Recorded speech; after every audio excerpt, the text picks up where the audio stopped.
In the praying mantis conversation, they start off by asking if the object in the image is a praying mantis, which is like deploying a miner in Clash Royale. It's a straightforward move aiming for clarity and to get a direct response. The answer, yes, is like using a log to quickly clear up any ambiguity, ensuring the conversation continues smoothly. However, the next message, don't have sex with it, it will eat you after, is like playing a hog rider in the wrong lane. It's a strange, out of place comment that doesn't match the flow and makes things awkward. Following that, the reply, good call. It was looking at me all seductive like, is similar to counter-pushing with a balloon. It builds on the previous weirdness, taking the joke further, but it feels like overcommitting, especially when the humor starts to get more bizarre. Finally, the last message, that's how they get you, is like dropping a P.E.K.K.A too late in the match, trying to make a bold statement, but failing to regain control of the situation. In the wrong number with Noah conversation, it starts off by asking, is this Noah? Which is like using a fireball, a quick direct approach to get an answer. The reply, wrong number sorry, is like a defensive ice spirit, clearing up the confusion and trying to reset the conversation. However, the following messages, like Noah please and please let me on the ark, are similar to spamming skeletons in a panic, desperately trying to force the conversation to continue even though the target is wrong. This continues with the message, please, it's me, which is like attempting to predict with arrows. It's an awkward and desperate attempt to fix the situation that's already off track. Finally, the last message, wrong number man, is like using a tornado to clear things up, but by this point it's too late. The conversation has already spiraled into confusion and desperation. The initial fireball play is fine, but the rest of the conversation becomes a series of misplays, desperately trying to recover, leaving the interaction feeling awkward and lost. In the choosing numbers with Bishop's conversation, it starts with a neutral, simple request to choose a number, much like setting up a positive elixir trade in Clash Royale. It's a reasonable, safe move, creating space for further back and forth. However, the response,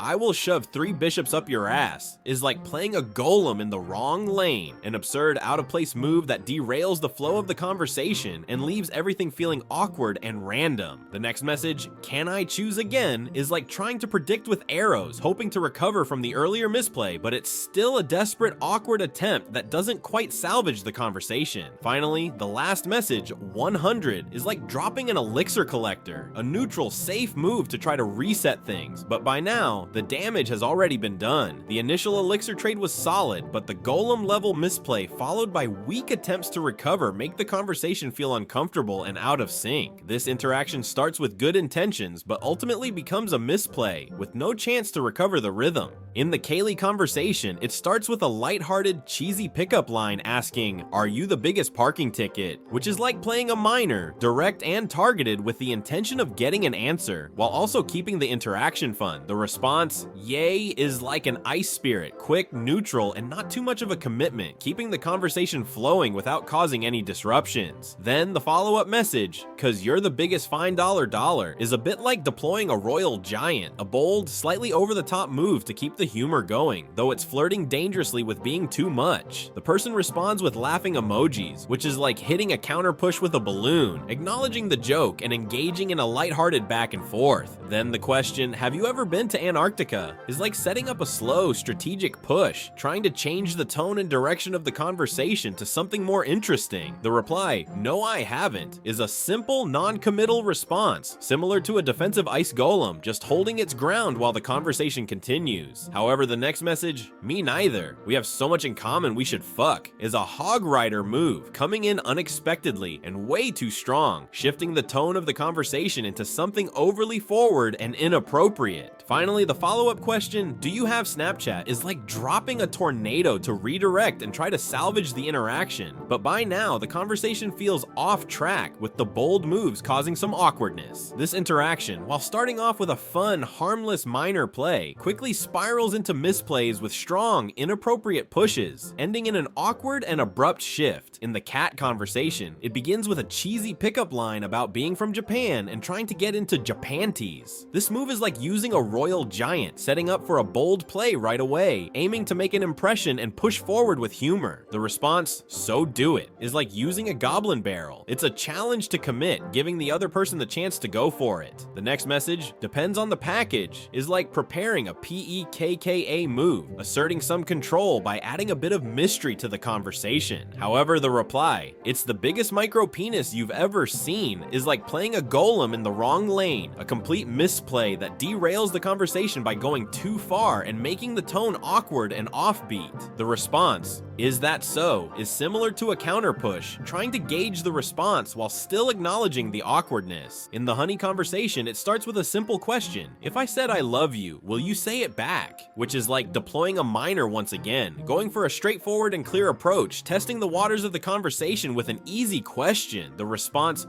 "Of course," is like using an ice spirit, an easy neutral reply, acknowledging the sentiment without too much commitment. The next message, "I love you," is like setting up for a strong push, a clear commitment to see if the other person will reciprocate. The reply, "It back," is an awkward attempt to keep the momentum going, but feels rushed, like trying to predict with arrows after a failed play, not quite landing well. The interaction ends with a simple back and forth, but the final response is like a defensive counter that tries to resolve the situation, but it still feels somewhat off and awkward. In this conversation, it starts with a bold, somewhat playful line. "Ah shit, we could have both had something we wanted," which is like deploying a miner, a targeted and direct attempt to initiate the conversation and get the other person's attention. The response, "You still have multiple things I want," is like playing a royal giant. It's a steady, confident push that builds on the initial move, keeping the back and forth alive while hinting at further possibilities. The next message, "As do you meat sack," is like deploying a hog rider. It's a sudden, cheeky response that changes the tone of the conversation, getting a bit more bold and forward while still maintaining the humor. The reply, "Me? Have something a beautiful girl like you wants?" is like playing a balloon. It builds on the previous message, adding some playfulness and humor while pushing the conversation toward a flirtatious direction. The next line, "Such as," is like setting up a counter push. It's an attempt to keep the interaction going by asking for clarification while still keeping things light. The response, "Have you read my profile, sir?" is a subtle tornado play, redirecting the conversation back to the profile but also turning it into a challenge, which keeps things interesting. The reply, "Yes, but I'm not sure I'd let you cut part of me off and eat it," is like playing a golem in the wrong lane. It's an unexpected and bizarre turn that may catch the other person off guard, but it takes the conversation to an uncomfortable, strange level. The final message, "Well, I don't know if I'd let you touch my feet then," is like trying to counter push with a balloon, responding to the strange comment in a playful way, but now the conversation feels even more awkward and off kilter. It's like trying to recover from a misplay, but it's too late to reset the tone.